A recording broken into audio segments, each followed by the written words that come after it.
ভক্তের কাছে ভগবানের কাছে নাই। এই জন্য ভগবান দেখিয়ে দেন, মহাপ্রভু গরুর স্তম্ভের, গরুর তো ভগবানের প্রিয় ভক্ত, ওর চরণে বসে জগন্নাথ দেখছেন। এদিকে ধ্যান দিন, যাওয়ার সময় ধুলি নিয়ে যাবেন, তবে যুক্তিতর্ক আনবেন না। খালি পায়ে এসেছে, এইসব লোকের পায়ের ধুলো যে এই যুক্তি নিতে গিয়েই তো সব শেষ হয়ে গেল। এত এত যুক্তি, এত এত পরিচ্ছন্ন। এখন কত কি সিস্টেম এসেছে, করোনা আটকানো, কই 100 বছর আগে তো এত ভয়াবহ, এত তুমি সাফসাফাই থাকো, এত পায়ে মোজা দাও, এত পা ঘষে উপরে ওঠো, এত কিছু মাখো, করোনা আটকানো যায়নি কেন? খুব যুক্তি আমাদের, পায়ের ধুলোয় অমুক আছে তমুক আছে। বিশ্বাস ছাড়া এই জগতে কিছু, শ্রদ্ধা ছাড়া এই জগতে কিছু পাবেন না। অন্তত ওই যুক্তিটা এই রাজ্যে খাটবে না। মার কাছে প্রশ্ন করা হয়, মা আমার বাবাকে, মা অঙ্গুলি তুলে বলে দেয় এই তোর পিতা। এখানে যুক্তি তর্ক চাইলে মা যুক্তি তর্ক দিতে পারবে যে এই তোর বাবা? সব কাছে যুক্তি খাটাতে যাবেন না। বিশ্বাসটা যুক্তির দ্বারা ধ্বংস করবেন না, তাহলে ভক্তির স্পর্শ কোনোদিনই পাবেন না। আজকাল এই সব ঘটনা পড়ানো হয় না।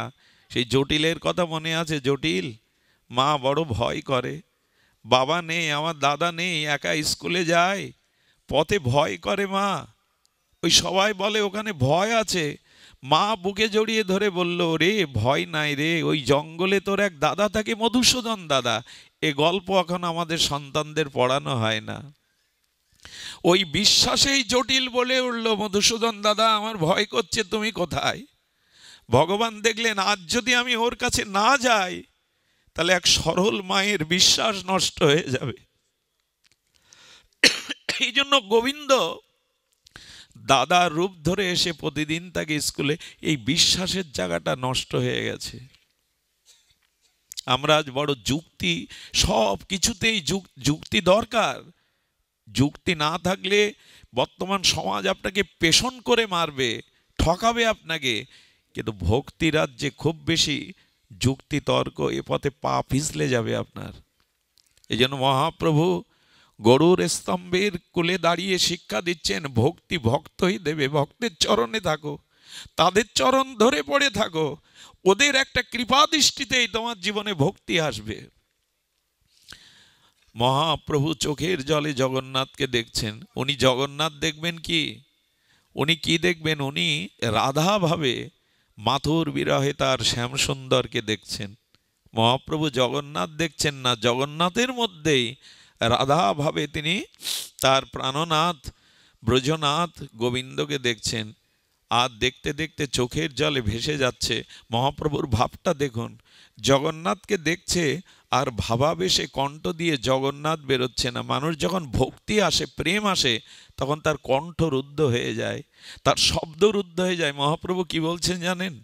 যজ যজ গগ গগ, জগন্নাথ হচ্ছে না, কণ্ঠটা বাষ্প এসে যেন রুদ্ধ করে দিয়েছে। যজ যজ গগ গগ।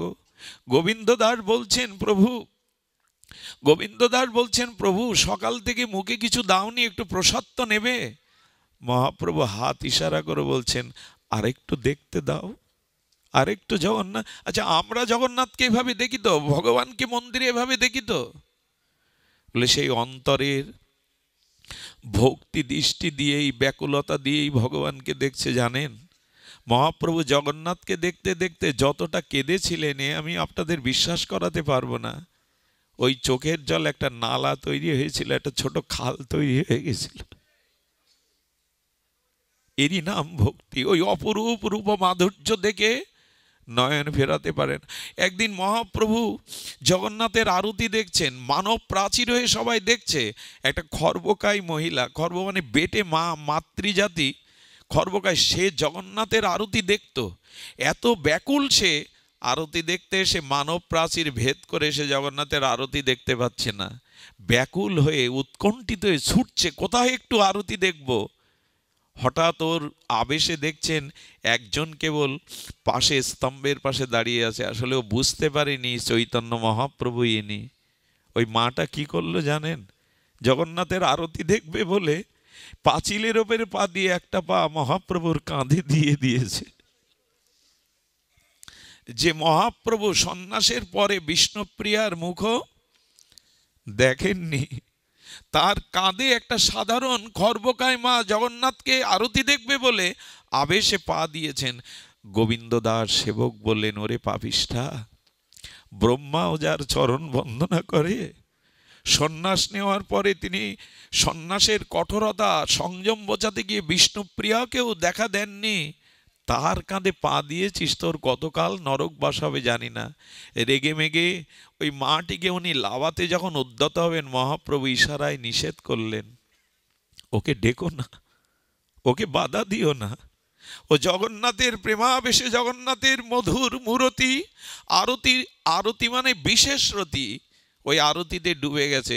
ওই মহিলাটা আরতি দেখতে দেখতে প্রেমে ওর গা কাঁপছে। মহাপ্রভু দেখলেন এভাবে পড়ে যাবে তো, মহাপ্রভু নিজেই ওই মহিলার পাটা হাত দিয়ে ধরেছেন যাতে পড়ে না যায়, যাতে আমার কি মনে হয় জানেন, যার জীবনে শুদ্ধ ভক্তি এসেছে, লোক দেখানো না, তাকে ভগবানই ধরে রাখেন, সে পড়ে না, তাকে পড়তে দেয় না ভগবান, তাকে পড়তে দেয় না। আরতি শেষে মায়ের জ্ঞান ফিরে এলো, দেখলেন শ্রীকৃষ্ণ চৈতন্য মহাপ্রভুর কাঁধে উনি পা দিয়ে আরতি দেখেছেন। অনুশোচনায় দগ্ধীভূত হয়ে চরণে পড়ে গেলেন, প্রভু তুমি ক্ষমা না করলে আমার কোনো গতি হবে না। আমার মতো নর্দমার একজন কীট পাপিষ্ঠা মহিলা, আমি আপনার শ্রীঅঙ্গের কাঁধে পা দিয়েছি, আপনাকে নামাইয়ে দেননি, প্রভু ক্ষমা করুন। মহাপ্রভু চোখের জলে হাত দোকানা সামনে প্রসারিত করে অঞ্জলি করে বললেন, মা রে দে, আমার কাছে তুই কি ক্ষমা চাইবি? জগন্নাথ দর্শনে তোর যে ব্যাকুলতা, তোর যে ভক্তি আমার নাই, মা ওইটুকু আমায় দে। আমি যেন জগন্নাথকে দর্শন করতে গিয়ে আমার ভিতরে এই ভাব, এই ভক্তি জেগে ওঠে। মহাপ্রভু 24টা বছর এই লীলাচলে ছিলেন, অবরুদ্ধ হয়ে নিজেই ছিলেন গম্ভীরার মধ্যে, তৃষ্ণা মেটেনি। এই জন্য ভক্তি এমন একটা রস, এটা ধীরে ধীরে ধীরে ধীরে উত্তরোত্তর বৃদ্ধি পায়, একে বলে ভক্তি। হরিকথা হরিনাম যত শুনবেন এর পিপাসা মিটবে না। এই জন্য নিত্য নিরন্তর নবনবয়নমান আস্বাদ্য চমৎকারিত রস, কারণ জগতে রস নাই। শুনুন, এই রস কোথায় জানেন? রসবৈষা, ভগবানই হলো রস, রসবৈষা। আর কি বলেছেন? লব্ধানন্দী ভবতী, এই আনন্দ বা রস এগুলো ভগবান থেকে এসেছে। আচ্ছা, এই যে মাটির বুকে ফুলের বীজ বপন করে, ফুলের চারা বপন করে, তার থেকে ফুলের যে সুগন্ধ আসে, মাটি এই গন্ধটা কোথায় পায়? মাটিতেই কিন্তু গন্ধ। ফুল গন্ধটা নেয় কোথা থেকে? মাটি থেকেই তো নেয়। ওই ফুলের সংস্কারের মধ্যে সৌন্দর্য আছে, গন্ধবতী পৃথিবী থেকে মাটি নেয়। পৃথিবীকে প্রশ্ন করুন তো, মাটিকে তুমি এই গন্ধ কোথায় পেলে? জুঁই, চামেলি, গোলাপের, রজনীগন্ধার? বললো গন্ধটা আমার না, গোবিন্দের চরণের যে সুগন্ধ আছে, সেই গন্ধটুকু গোবিন্দ এই ধরিত্রীতে চরণ রেখে একটু দান করেছিলেন, সমুদ্রের এক বিন্দু, তাই মাটি ফুলের বক্ষে গন্ধ বিলিয়ে দেয়। গন্ধটা ভগবানের চরণেই। আচ্ছা, এক এক গাছে এক এক রকমের সবুজ পাতা, এক পাতাবাহারেই দেখবেন 3 কালার, হলুদ কালার, সবুজ কালার, লাল কালার। তো ওই কালারগুলো, নীল ফুলে নীল আসে কোথা থেকে? সাদা ফুলে সাদাটা কোথা থেকে আসে? বলে যে ফুলের যে সংস্কার, আর ওই রংটা পায় সূর্যের রংধনু থেকে। সূর্যের 7টা রং আছে, ওই সূর্যের রংধনু যে যে বৃক্ষের যে যে ফুলের যে সংস্কার, ওখানে ওই রংটাও টেনে নেয়। যেমন বৃষ্টির জল তিতিও না, মিষ্টও না, কিন্তু বৃষ্টির জলটা যেমন নিম্নবৃক্ষ টেনে নেয়, নিম গাছের চারা যখন টেনে নেয় তখন ওর মধ্যে গিয়েও তিত রস হয়। যখন আখ গাছ টেনে নেয় তখন ওর মধ্যে গিয়ে, আসলে জলের মধ্যে ওই তিক্ততা মিষ্টতা রস ছিল, কিন্তু আমরা আবিষ্কার করতে পারবো না। ওটা যে গাছের যে সংস্কার, তেমনি এই রস কোথা থেকে এসছে জানেন? আনন্দ রসময় রসিকেন্দ্র মৌলি রসিক শেখর, ভগবান থেকে এই রস এসেছে। এই জন্য মানুষ যে রস উপলব্ধি করে, এই রসের উৎস হলো ভগবান। তবে সেই রসটাকে যেন আমরা কামনার রসে রূপান্তরিত না করি। যেদিন আনন্দময় ভক্তি রসে রূপান্তরিত করতে পারবো, সেই দিনই এই জীবনে আনন্দ পাবো। আনন্দ ভক্তি রসে ছাড়া অন্য কিছু তো নাই। এবার ব্যাসদেব বললেন ভক্তির সংজ্ঞা শুনুন। ভক্তি কাকে বলে? আমি বেশি সময় না নিয়েও একটু ভক্তির সংজ্ঞা যখন শুরু করেছি বলি।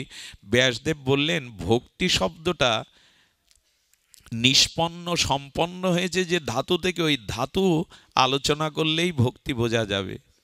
দেখুন, বীজ থেকে যেমন বৃক্ষ হয়, তেমন প্রতিটি শব্দ শব্দবীজ ধাতু থেকে তৈরি হয়। ভক্তি শব্দটা এসছে ভজ ধাতু থেকে। কি ধাতু থেকে? ভজ ধাতু। ভজ ধাতু তিন প্রত্যয় যোগে ভক্তি শব্দ নিষ্পন্ন হয়। ব্যাসদেবের কথা এটি। তো ভজ ধাতুর অর্থ কি? ভজ ধাতু থেকে ভক্তি। ভজ ধাতুর সরলত্ব হলো সেবা, অর্থাৎ ভগবানকে, ভক্তকে সেবা করার নামই হলো ভক্তি। সেবা শব্দের অর্থ হলো আনন্দ বিধান, সুখ বিধান। কাউকে সেবা করলে তার সুখ হয়। তো যেদিন আমার তনু মন প্রাণ দিয়ে আমি ভক্ত ভগবানকে সেবার দ্বারা নিঃস্বার্থ প্রেমানন্দ দিতে পারবো, এই সেবাটাই, এই আনন্দ সুখ দেওয়াটার নামই হলো ভক্তি। আমরা দেই তো? ভগবান যাতে সুখী হয় তা করি তো? ভগবান যাতে আনন্দ পায় তা করি তো? শুধু ভক্তবৃন্দ, এখানে একটি কথা বলা দরকার। আমাদের জগতের সেবা আর ভগবানের সেবা একরকম, আনন্দটা দুই প্রকারের। আচ্ছা, লক্ষ্য করুন তো, আপনি বাড়ির কোনো, আপনার বাড়িতে গিন্নি নাই, গিন্নি মাতা বাড়ি নাই, কেউ নাই, শীতের দিনে এক কাপ চা খেতে ইচ্ছা করেছে। আপনি যদি আপনার চাকর বাকরকে ডেকে বলেন এক কাপ চা করে দিতে পারিস, বলে মালিক আজ আমার হাতের বানানো চা খাবে? এটা তো আমার ভাগ্য। এই আনন্দে ও চিনির বদলে ওতে লবণ দিয়েছে। আচ্ছা, ও যে আনন্দে মালিক আমার হাতে খেতে চেয়েছে, এই উচ্ছ্বাসে ওর মনে নেই ও সেই চিনির বদলে লবণ দিয়েছে। এই চা খেতে খেতে মালিক সন্তুষ্ট হবে তো? যে তুই আমি খেতে চেয়েছিস আর আমি তোর হাতে খাবো বলে আনন্দে তুই ভুল করে দিয়ে বসছিস, ভাবে দিয়ে বসছিস, এভাবে ক্ষমা করবে তো? বলে যা, বেরিয়ে যা বেটা, চিনির বদলে লবণ। কিন্তু ভগবত জগতে সেবা কেমন জানেন? ওখানে যদি কলা ফেলে দিয়ে খোসাও খাওয়ান ভগবানকে, ভগবান বলবে কলার থেকে খোসা যে এত মিষ্টি আমার জানা ছিল না। ওইখানে ভগবান বস্তু দেখে না, লবণ কি চিনি, ভগবান দেখে তার হৃদয়ের ভাবটা। চিরচেনা কথা, বহুবার শুনেছেন। বিদুরের বাড়ি যেদিন ভগবান গেল, এদিন এই দৃশ্য ঘটেছিল। বিদুরানী বললেন 56 ব্যঞ্জন ত্যাগ করে আজ আমার বাড়ি এসছে ভগবান। রাজপ্রসাদ, রাজ সিংহাসন, 56 ব্যঞ্জন রাজভোগ ত্যাগ করে গোবিন্দ আমার পণ্য কুটিরে। তারপরে আমার ঘরে তাকে সেবা দেওয়ার কিছু নেই, অথচ 20 বার বলেছে বিদুরানী দাও না, কিছু খেতে দাও না। আমার কি মনে হয় জানেন, যতটুকু গুরু কৃপায়, আপনাদের প্রসন্ন কৃপায় শাস্ত্র দেখেছি, আমি বারবার দেখেছি ভক্তের কাছে গেলে ভগবানের ক্ষুধা পায়, অভক্তকে দেখলে বরঞ্চ ভগবানের ক্ষুধা, যদিও তার ক্ষুধা তৃষ্ণা নাই, তবু আপ্তকাম পুণ্যকাম ভগবান। যেমন ব্রজবাসীরা তাকে এত ভালোবেসেছিল, ব্রজবাসীদের দুয়ারে না দিলেও চুরি করে খেত। আমি যে ভক্তির কথা বলছিলাম, সে বড় মহিমা, আমি একটু পরে আসি। গোবিন্দ বলছে দেখো এই ভক্তির মহিমা দেখো। আজকে বিদুরানীকে বলছে বিদুরানী দাও না। বিদুরানী চোখের জলে বললেন দুর্যোধনের 56 ব্যঞ্জন ত্যাগ করে আমার কুটিরে এসে চাইছে, ঘরে কিছু নাই, কোথায় মুখ লুকাবো? কদলী বাগানে গিয়ে দেখে, কলার বাগানে গিয়ে দেখে এক কাঁদিতেই কিছুটা এক ছড়া কলা পেকেছে, ওটাও ভগবানের ইচ্ছা। তাহলে কাঁদিতেই বা কলা পাকবে কেন? ওইটা দ্রুত এনে আবেশে কলাটা ফেলে দিয়ে খোসা খাওয়াচ্ছেন। মনে পড়ে আপনার রাম আর লক্ষ্মণ বনবাসে শবরীর কুঠিরে গিয়েছিলেন। শবরীর চোখ দৃষ্টি ভালো ছিল না, তাই বারবার বলতেন, গুরু মাতণ্ড ঋষি বলেছিলেন ও শবরী রাম রাম জপ কর, একদিন তোর এই পণ্য কুঠিরেই রাম আসবে। কি করতো জানেন? ফুলগুলো রাস্তায় চাদর বিছিয়ে দিত। কেউ যদি ওই ফুলের ওপরে পা দিত, বলতো তোমরা দিও না, আমি বুড়ি মানুষ, আমি ফুলগুলো বন থেকে তুলেছি। বলে পথে ফুল সাজাও কেন? বলে আমার রাম বনবাসে এসছে, তার পায়ে পাদুকা নেই, এই পথে আসতে গিয়ে যদি কাকর কাটা ফোটে, তাই প্রতিদিন আমি ফুল দিয়ে সাজিয়ে রাখি। আর কি করে জানেন? মালা গাঁথতে গাঁথতে ছুঁচের আঘাতে হাতটা ঘা হয়ে গেছে, তবু মালা গাঁথতে রাখে। আর কি করে জানেন? আমার রাম এসে যদি বলে ক্ষুধা লেগেছে, তাই বনে কিছু ফল তুলে এটো করে দেখে কোন ফলটা মিষ্টি। আমার তো দৃষ্টি নেই, যে ফলটা মিষ্টি লাগে ওই ফলটা পাতার উপরে মেঝেতে রেখে দিয়েছে, আমার রাম যদি আসে খেতে চায়। রাম এলো, শবরীকে বললেন, শবরী বড় ক্ষুধা পেয়েছে, দাও না কিছু খেতে দাও। এই হলো ভগবানের বিষয়। ভক্ত দেখলেই তার, কারণ সেবাই হলো ভক্তি। ভক্তি কাকে বলে? সেবা দিয়ে আনন্দ দেওয়ার নামই হলো। আমরা শুধু সেবা নিতে শিখেছি, সেবা দেওয়া হয়নি বিধায় আমাদের মাঝে ভক্তি এখনো আসেনি। অন্যকে সেবা করে দেখবেন কি আনন্দ তাতে। সেবা আমরা নিতে শিখেছি। শবরীর এটো ফলটা যখন রঘুপতি রামচন্দ্র হাতে নিতে গেছে, লক্ষ্মণ হাতে, প্রভু এটা করে না, তুমি এই নিচ জাতির শবরীর উচ্ছিষ্ট ফল খাবে, পাতার উপরে রাখা, দুদিন আগে তোলা। সজল নয়নে রাম বলছে, লক্ষ্মণ আমরা রাজ পরিবারে বড় হয়েছি, কিন্তু আজ খেয়ে দেখো ভক্তের অধরামৃত। এই ফল পেলে তুমি বুঝবে আমরা রাজ পরিবারেও এমন আস্বাদ্য পাইনি। রামচন্দ্র মুখে দেওয়ার সাথে সাথে লক্ষ্মণ দিয়ে, রামও কাঁদছে লক্ষ্মণও কাঁদছে। ভক্তের দ্রব্যে এত এত মধুরতা থাকে। মনে পড়ে মহাপ্রভু কাজী উদ্ধার করে যেদিন আসছিলেন নবদ্বীপে, সেদিন এক দরিদ্র ভক্তের গৃহে মহাপ্রভু গিয়েছিলেন, শ্রীধরের গৃহে। শ্রীধরের গিয়ে প্রভু কীর্তন করছে, নর্তন করছে। কীর্তন নর্তন করতে করতে প্রভু জল পিপাসা লেগেছে। শ্রীধরের ঘরে গিয়ে দেখে তার ঘরে খড় নাই, রোদ বৃষ্টি প্রবেশ করে, ভালো জলের পাত্র নাই যাতে জল রাখা, জল খাবে। মহাপ্রভু দেখলেন ওর মাটির পোটের উপরে, সোপানের উপরে এক লোহার জরাজীর্ণ কত ছিদ্র সারাই করে এনেছে কর্মকারের কাছ থেকে, তাতে জল রাখা আছে। মহাপ্রভু সেই জল পান করে বললেন, ভক্তগণ, ভক্তের পাত্রেও যে ভক্তি থাকে আমার জানা ছিল না। এই দেখো শ্রীধরের লোহার জরাজীর্ণ পাত্রেও কেমন ভক্তি, আমাকে কৃষ্ণ প্রেমে মাতোয়ারা করে দিল। শ্রীধর এসে চরণে পড়েছে, গৌরহরি। সবাই অপেক্ষা করছে, কত রাজগৃহ, কত আলপনায় কে, আর তুমি আমার গৃহে এলে, তাও লোহার জরাজীর্ণ পাত্রে জল খেলে গৌরহরি। শ্রীধরকে বলেছিলেন ভক্তের পাত্রের মধ্যেও যে ভক্তি থাকে, এটা আজ আমি জানলাম শ্রীধর। ভগবান বস্তু দেখে না, ভাব দেখে। কি দেখে ভগবান? আপনি এখানে কি ভাব নিয়ে এসেছেন এটাই দেখছেন অন্তর্যামী ভগবান। এই ভগবান বাইরেরটাতে তিনি আবিষ্ণ না, আপনার ভাবগ্রাহী জনার্দন। বিদুর এসে ধাক্কা দিয়েছে বিদুরানীকে, করছো কি? 56 ব্যঞ্জন ত্যাগ করে আসলে তাকে খোসা খাওয়াচ্ছে। এই বাজার থেকে আমি দৌড়ে এই দেখো ননি ক্ষীর এনেছি। যেই ননি ক্ষীর গোবিন্দের মুখে দিল, গোবিন্দ বলছে, বিদুর আজ চরম আনন্দ থেকে তুমি আমায় বঞ্চনা করলে।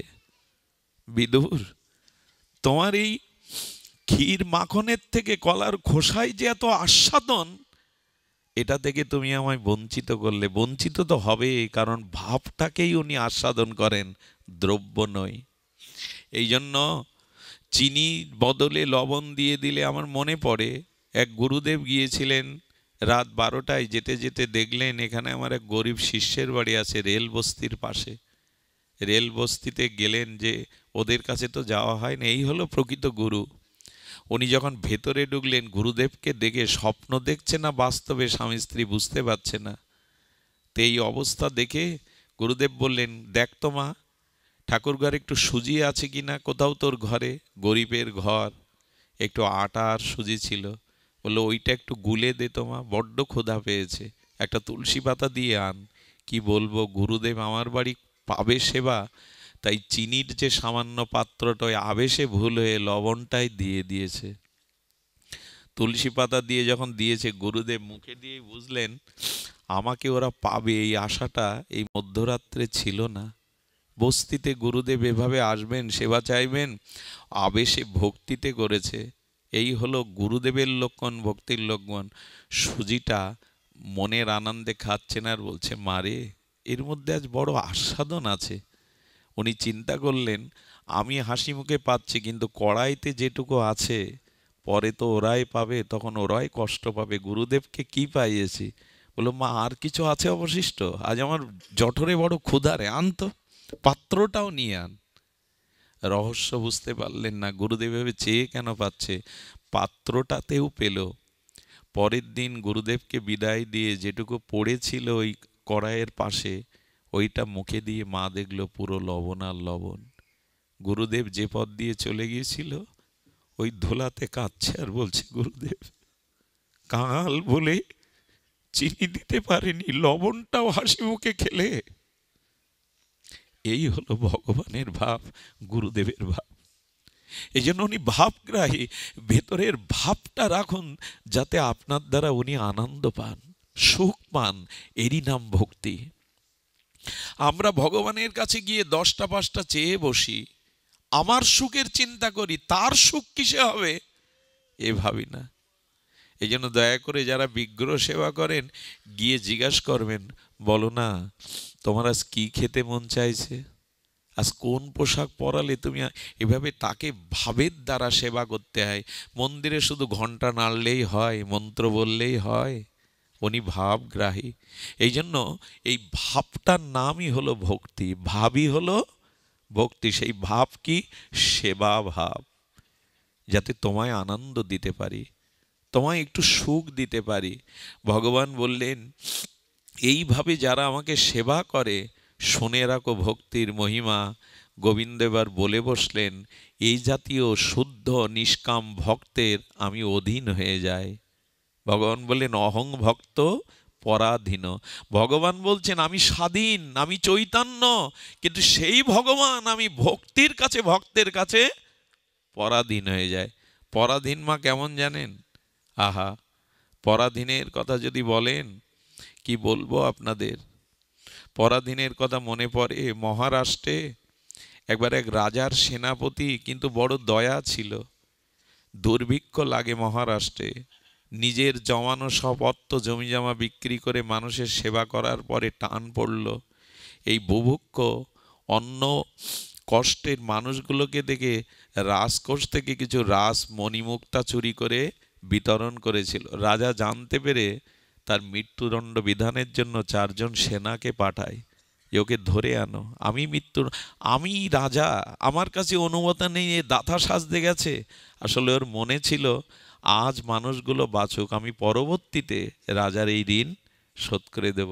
বিট্টলজির সামনে, অর্থাৎ মহারাষ্ট্রে গোবিন্দকে বিট্টল বলে ডাকে ওরা, পণ্ডরিক বিট্টল, বিট্টল আমি পাপ করিনি, এই বুভুক্ষ মানুষের মুখে অন্ন দেওয়ার জন্য আমি রাজকোষ থেকে নিয়েছি, আমি কথা দিচ্ছি আমার রক্ত বিক্রি করে হলেও আমি রাজার ঋণ শোধ করব। পেছন থেকে 4 জন সেনা এসে যখন বেঁধে নিয়ে যাচ্ছে, বললো 2 মিনিট সময় দেবে আমায়, 2 মিনিট সময় দাও না, হাতটা খুলে দাও। উনি তো সেনাপতি ছিলেন, সেবকরা তার কথা শুনে হাত জোর করে বলছেন, গোবিন্দ সাজা যদি দিতে হয় তুমি দাও, অন্যের কাছ দিয়ে আমাকে সাজা দিও না। যদি সাজাই পেতে হয় আমি তোমার কাছ থেকে পাবো, দয়া করে কৃপা করে অন্যের হাতে আমাকে সাজা দিও না, তুমি তুমি দাও। যেই এই চোখের জালে প্রার্থনা করেছে, কি ঘটলো জানেন?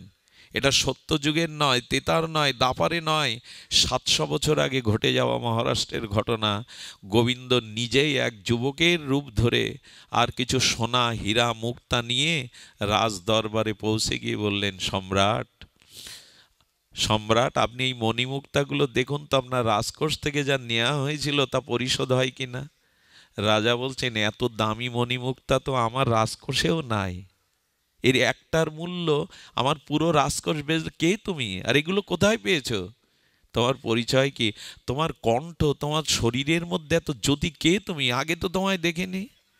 ভগবান কি পরিচয় দিল জানেন? আপনি যাকে বেদে আনতে পাঠিয়েছেন, আমি তার বাড়ির চাকর, আমি তার বাড়ির কাজের লোক। বলে তুমি সেনাপতির বাড়ির কাজের লোক? তোমার মতো যুবক, তোমার কণ্ঠ শুনে মনে হয় না কোনো মানুষের কণ্ঠস্বর এটা। কে তুমি? বলেন আমি ওনার চাকর, ওনার সেবক। ওনার আসার আগে আমার দিয়ে পাঠিয়েছেন, আপনি এক্ষুনি ওদের জানিয়ে দিন ওনাকে যেন মুক্ত করে দেয়। ওর কণ্ঠস্বর শুনে, এই কথা শুনে তাড়াতাড়ি সেনাদের পাঠালেন, ওকে যেন বেদে না ধরে আনা হয়, ওকে যেন মুক্তি দেয়া হয়। যখন সেনারা গিয়ে বলছে ওনার ঋণ শোধের জন্য ওনার কাজের লোক গিয়ে রাজার রাজকোষে মণিমুক্তা দিয়ে এসছে, বাড়ি কি আর ফিরে যাওয়া যায়? রাজার কাছে গিয়ে বললেন, কে আমার ঋণ শোধ করে গেল বাদশাহ? বললেন তুমি আগে বলো, এই যুবককে তুমি কোথায় পেয়েছো? ও চলে যাওয়ার পরে আমার নয়নে ওর ওই মুখখানা বারবার, ওর কণ্ঠস্বরটা ভেসে আসছে। বলো তুমি ওকে কোথায় পেয়েছো?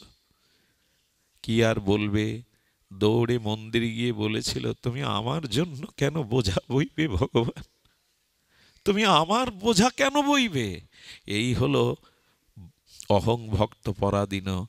ভক্তের জন্য গোবিন্দ চিরকাল পরাধীন হন, চাকরও হয়ে যান। একবার তাকে ভালোবেসে দেখুন, একবার তাকে ভালোবেসে দেখুন, তিনি মাথায় বোঝা বহন করবেন। এটা ভগবানের প্রতিজ্ঞা। ভক্তি বশ পুরুষ। ভগবান কিরকম বশ জানেন? আচ্ছা, অর্জুনকে যদি জীবতত্ত্ব ভাবি, কৃষ্ণ হলো ঈশ্বর তত্ত্ব, তাই না? কৃষ্ণ হলেন অনাদিরাদি অখণ্ড পরতত্ত্ব, ভগবান ঈশ্বর তত্ত্ব, আর অর্জুন হলো জীবতত্ত্ব। আচ্ছা, অর্জুনের রথের ড্রাইভার ভগবান হতে যাবেন কেন বলুন না আমায়? কথা বোঝা যায়? অর্জুন তো জীবতত্ত্ব নিয়ে এসেছেন, কৃষ্ণ হলেন ঈশ্বর। ঈশ্বর কেন জীবের ড্রাইভার হতে যাবেন, সারথি? শুধু সারথি হননি, অর্জুন কি করছে জানেন? গোবিন্দকে ধাক্কা দিয়ে দিয়ে বলছে, ডান দিকে চলো, বাম দিকে রথটা ঘোরাও। সেনার উভয়ের মধ্যে রথ স্থাপন অচ্যুত। হে অচ্যুত, তুমি দুই সেনার মধ্যে আমার রথটা আদেশ দিচ্ছে, আরে ডান দিকে যাও, বাম দিকে যাও, দ্রুত যাও। স্বয়ং বিশ্বব্রহ্মাণ্ডের মালিক আজ রথের সারথি হয়ে অর্জুনের আদেশ পালন করছে। গোবিন্দ বললেন, দেখে নাও, অহং ভক্ত পরাধীন, আমি আমার ভক্তের কাছে চিরদিন পরাধীন হই। এই দেখো, এর পরের দৃশ্য যদি শোনেন হৃদয় বিগলিত হবে। রাত্রে সন্ধ্যায় যুদ্ধ শেষে অর্জুন তাঁবুতে গিয়ে বিশ্রাম নিতেন, আর গোবিন্দ কি করতেন জানেন? রথটা নিজে হাতে মুছতেন, ঘোড়াগুলোকে জল খাওয়ার দিতেন। স্বয়ং ভগবান আজ ড্রাইভারের দায়িত্ব। মালিক কি আর গাড়ি মোছে? ঘোড়ার ঘাসগুলোকে গোবিন্দ খাইয়ে জগৎকে দেখাচ্ছেন, অর্জুন আমাতেই সমর্পণ করেছিল, অর্জুন আমার প্রিয় ভক্ত, তাই ভক্তের জন্য আমি চিরকাল পরাধীনতা স্বীকার করি, ভক্তের বশ হয়ে যায় আমি। এই ভক্তির এত মহিমা, ভক্তি বশ পুরুষ। শুধু কি তাই? আপনারা আপনারা শুনেছেন, আস্বাদন করেছেন, অর্জুন একদিন বলছে, সামনে পিতামহ ভীষ্ম, গুরু দ্রোণাচার্য, হে যাদব, হে কৃষ্ণ, যদি ওদের একটা বাণ আমার বুকে আসে, আমি অর্জুন তা ক্ষমতা রাখি না তাদের এই বাণের হাত থেকে রেহাই পাওয়া। কৃষ্ণ তখন বললেন, অর্জুন, সব যখন আমাতে সঁপে দিয়েছ, আমি তোমার সামনে কেন জানো? সারথি তো সামনে থাকে, যোদ্ধা পেছনে, আমি তোমার সামনে কেন জানো? সব যখন আমাতে সঁপে দিয়েছ, তখন বাণ যদি আসে তোমার বুকে, আমি আগে কেন দাঁড়িয়ে জানো? বাণটা আমার বুকে নেব বলে। আমি তোমার বুকে লাগতে দেব না, দেইনি। ভীষ্মের সামনে অর্জুন দাঁড়াতে পারে, কর্ণের সামনে অর্জুনের দাঁড়াবার ক্ষমতা কই? গুরু দ্রোণাচার্যের সামনে অর্জুন দাঁড়িয়ে কেন? একটা বাণও লাগতে দেয়নি। ভগবান বললেন, এই জন্য তো আমি সামনে দাঁড়িয়েছি। অর্জুন একদিন বলেছিল, কেশব, যদি কোনো একটা বাণ তোমাকে ফাঁকি দিয়ে আমার বুকে আসে। অর্জুনের দুটো হাত ধরে গোবিন্দ বলেছিল, অর্জুন, আমি প্রতিজ্ঞা করছি, আমার আগে তোমায় যেতে দেব না, আমি তোমার আগে জগৎ থেকে অপ্রকাট হব। কথা রেখেছিলেন তিনি, কথা তিনি রেখেছিলেন। অর্জুনকে জগতে রেখে গোবিন্দ আগেই অপ্রকাট নিত্য লীলায় গিয়েছিলেন। স্বয়ং শক্তি, সর্বশক্তিমান তত্ত্ব, পরতত্ত্ব ভগবান বললেন অহং। কেমন জানেন? বলে বানর খেলা দেখায় যারা, এরা বানরকে বশ করে নেয়, যা বলে অভিনয় করে খেলা দেখায়। গোবিন্দ বললেন আমার প্রকৃত ভক্তের কাছে আমি এমন বশ হয়ে যাই, ও আমাকে যেভাবে নাচায় আমি সেভাবেই নাচি। সুধীজন, এই জন্য জীবনে বাকি কটা দিন আমাদের জীবনে বাকি আছে জানি না, হয়তো কিডনি ড্যামেজ হয়ে যেতে পারে, হার্টের সমস্যা হতে পারে, আর কতদিন থাকবও বা জানি না। তাই যাতে ভগবানকে একটু ভালোবাসতে পারি, আনন্দ দিতে পারি, এই ভক্তিটুকু নিয়ে যান। চাওয়া পাওয়া নিয়ে কেউ ভগবানের কাছে যাবেন না। কামনা বাসনা নিয়ে গেলে এই ভক্তি হবে না। এই জন্য ভগবান বলে দিয়েছেন আমি ভক্তি মুক্তি দিয়ে দিই, আমার বৈকুণ্ঠ দিয়ে দেব, আমার মতো রূপ দিয়ে দেব, আমার মতো শক্তি দেব, কিন্তু আমি ভক্তি সহজে কাউকে দেই না, ওটা লুকিয়ে রাখি। কেন জানো? ভক্তি দিলে আমি তার বশ হয়ে যাব, আমি তার পরাধীন হয়ে যাব। এই ভক্তি আমি সহজে দেই না। যে কোনো কিছু না চেয়ে একমাত্র আমার সেবা, আমার সুখ চাই, আমি তাকেই এই ভক্তি দিয়ে দিই। আর ভক্তির দৃষ্টান্ত দেখুন, এটা মুখের কথা না, মনে আছে বলি মহারাজ মাথা বাড়িয়ে দিয়েছিলেন বামনদেবকে। 3 পা চেয়েছ, 2 চরণেই তো সব নিয়ে নিলে আকাশ পাতাল, আর একটা পা রাখার তো জায়গা নাই। ভগবান বামনদেব বললেন, নাভি থেকে দিব্য একটি চরণ বের করে বললেন, কেন জানেন?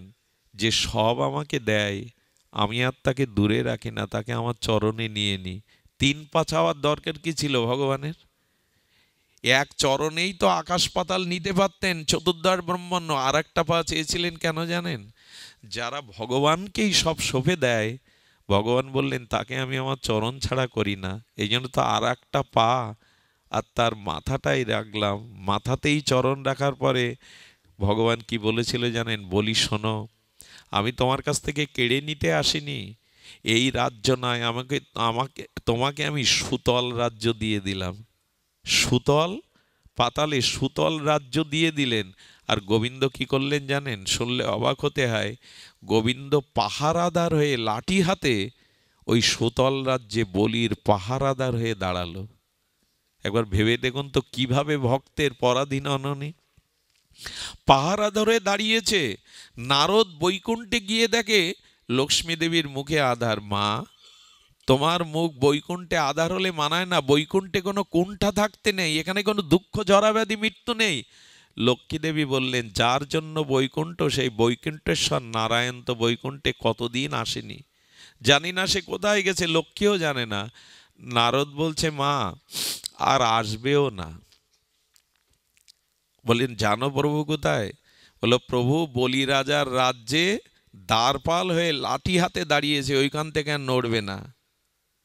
লক্ষ্মী অবাক হয়ে বললেন, নারদ উপায় বলে দাও, বৈকুণ্ঠে যদি প্রভু না আসেন উপায় বলে দাও।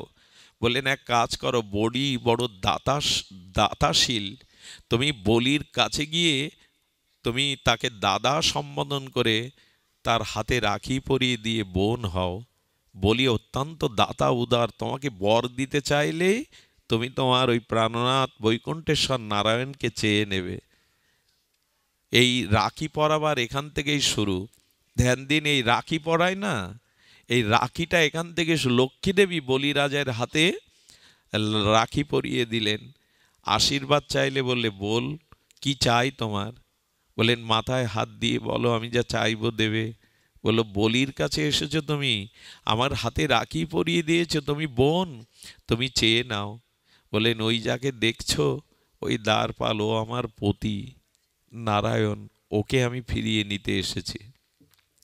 বলি তখন চোখের জল বলছেন, বোন ও যদি তোমার পতি হয় তবে আমার প্রাণপতি, প্রাণ চলে গেলে তো দেহ বাঁচে না, ও আমার প্রাণপতি। নারদ এসে উপস্থিত হয়ে বলল কি, ও বলছে পতি আর তুমি বলছো পরমপতি, অক্ষর কটা হলো? পতি শব্দতে 2 অক্ষর আর পরমপতি শব্দে 4 অক্ষর। নারদ তখন বলছেন, আমি একটু মধ্যস্থতা করি, এক এক অক্ষরে যদি 2 মাস হয়, 12 মাসে 1 বছর, এক এক অক্ষরে 2 মাস। লক্ষ্মী বলেছে পতি, তাহলে 2 অক্ষরে 4 মাস উনি বৈকুণ্ঠে থাকবেন। আর তুমি প্রাণপতি বলেছ 4 অক্ষর, 8 মাস তোমার দুয়ারে দ্বারপাল হয়ে দাঁড়িয়ে থাকবেন। লক্ষ্মী তাতেই রাজি হয়েছিল।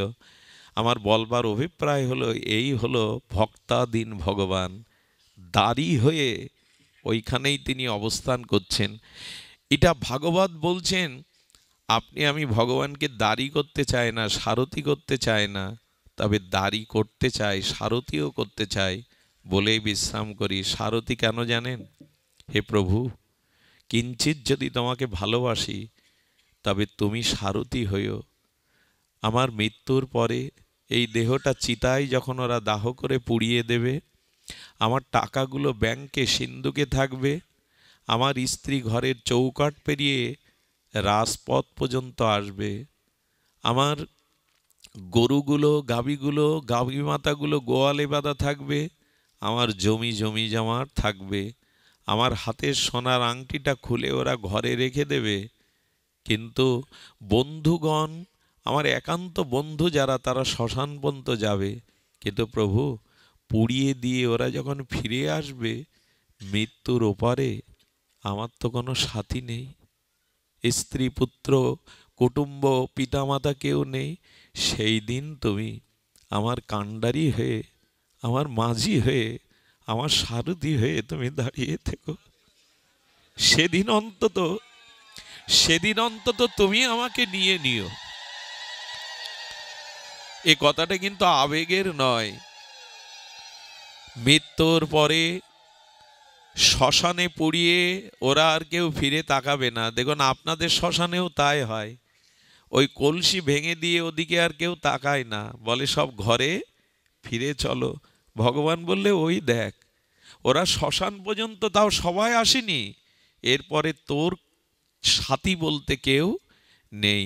এই জন্য গোবিন্দের আর এক নাম কি জানেন? অগতিরও গতি। যেদিন আমার কোনো গতি নেই, সেদিন উনি দাঁড়িয়ে থাকবেন ওপারে। এই হলো তিনি কাণ্ডারি বা সারথি।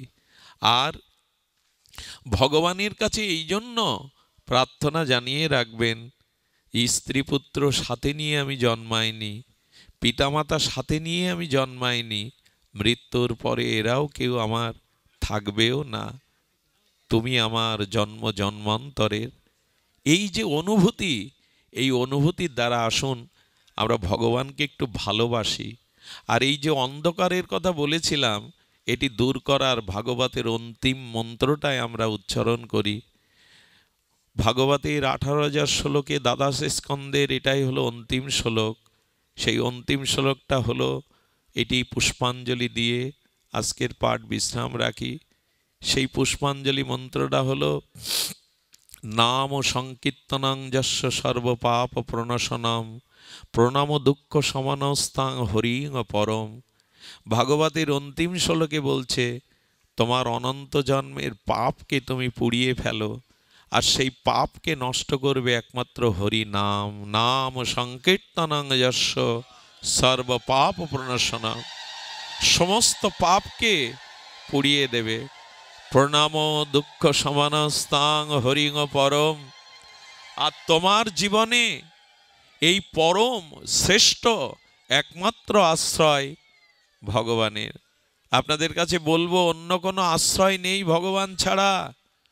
আমি ছিলাম পিতার আশ্রয়ে, এলাম মার গর্ভে, আশ্রয় বদলাতে বদলাতে একদিন গোবিন্দ ছাড়া আমার কোনো আশ্রয় নেই। যাই হোক, আজকে এত ভক্ত এসেছেন, আমি নর্দমার কীট, লেখাপড়া না জানা গেও মূর্খ, কিন্তু আপনাদের এই গ্রাম অঞ্চলে আমার মনতোষ দাকে আমি বকাবকি করছিলাম, দাদা এত ভেতরে কেন আমাকে এনেছেন, শরীর খারাপ, কিন্তু ওই মানুষগুলো আমার জন্যই চেষ্টা করে।